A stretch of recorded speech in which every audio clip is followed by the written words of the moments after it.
Bali, ito na po pala yung mga nahuli natin mga idol. Oh, nakasampung bato-bato tayo. Hindi ko na nabidyohan yung ibang patama kasi nalobat na tong cellphone. So, bawi ako sa next na vlog, hunting vlog mga idol. Ibibidyo ko na yung papunta hanggang sa matapos ang hunting, hanggang pauwi. Bawi next time mga idol, mga counter. Ito na yung PCP natin. Ay, yung nagsabi pala dito na sa may kuwan ng aking PCP, itong folding bat adapter nya is wala po siyang kalog. Oh, ito wala po siyang kalog. Oh, at hindi na kailangan ipamachine. May nagsabi kasi dito na ipamachine daw tong folding bat adapter, hindi na po siya kailangan kasi niremedyo ko to. Ito, pakita ko lang mga idol. Ay. Bali ito, sir, naglagay ako ng pangalso niya dito kaya wala po siyang play. O yan, oh, wala po siyang play kasi naglagay ako nito. Oh, PVC.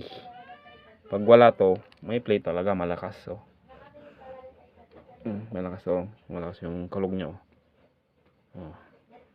Pero dahil dito sa pangalso, natanggal ko yung play niya. Yan lang. Ganyan lang siya. Pasok nyo lang.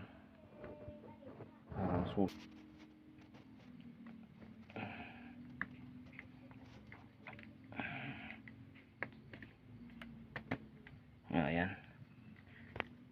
Ayan. Ilagay ko na. Oh, wala na po siyang kalog. Oh. Tsaka hindi siya basta natatanggal. Kailangan mo po siyang i-press pa at pataas ng konti para matanggal lang.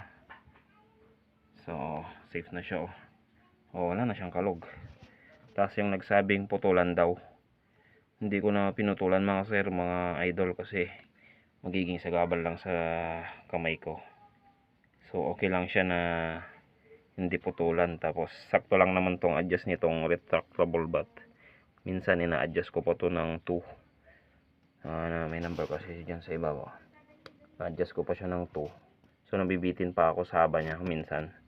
So okay lang na hindi siya putulan. Okay. Tapos yung sa kinonvert pala nating Nimrod, to na po siya. Kararating lang tong kanyang itong Nimrod natin na kinonvert natin. Ito, kararating lang tong barrel nya. Ito yung magiging barrel nya. Bali 12 grooves. Kaso parang unlate nya.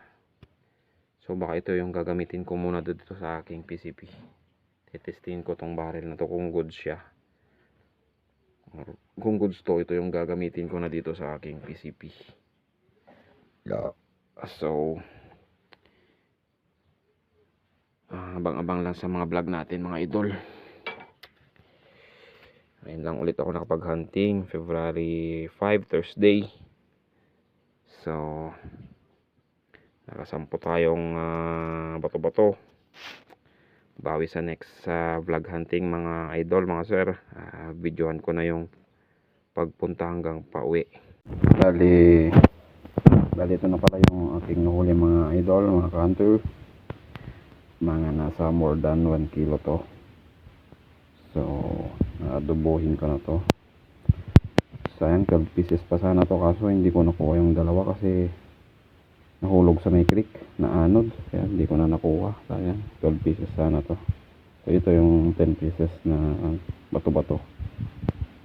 So bali nahat ko lang to ng more than 3 hours kasi pumunta ako sa hunting site nasa 1:30, tapos umuwi ako mga 4:30. Pero kung mas maaga pa siguro ako, baka mas marami pa akong nahuli, hindi lang sa 10 pieces, 12 pieces. So magigisa na tayo mga ka-hunter. Ayan na siya mga idol, gigisa ko na. Talagang maganda lang talaga yung spot natin doon sa bagong spot. Kasi kwan yun, bukid ba? Bagong ani ng palay. Kaya madaming bato-bato doon. So babalik ulit tayo doon next time at ipapakita ko sa inyo yung site na yon.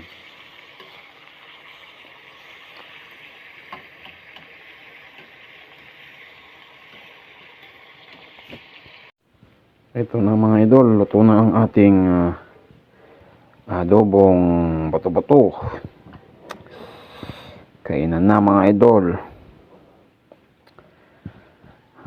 Maraming salamat sa inyong walang sawang panonood at pagsuporta. Abang-abang lang sa mga next vlog pa natin mga idol, mga ka-hunter. Maraming salamat.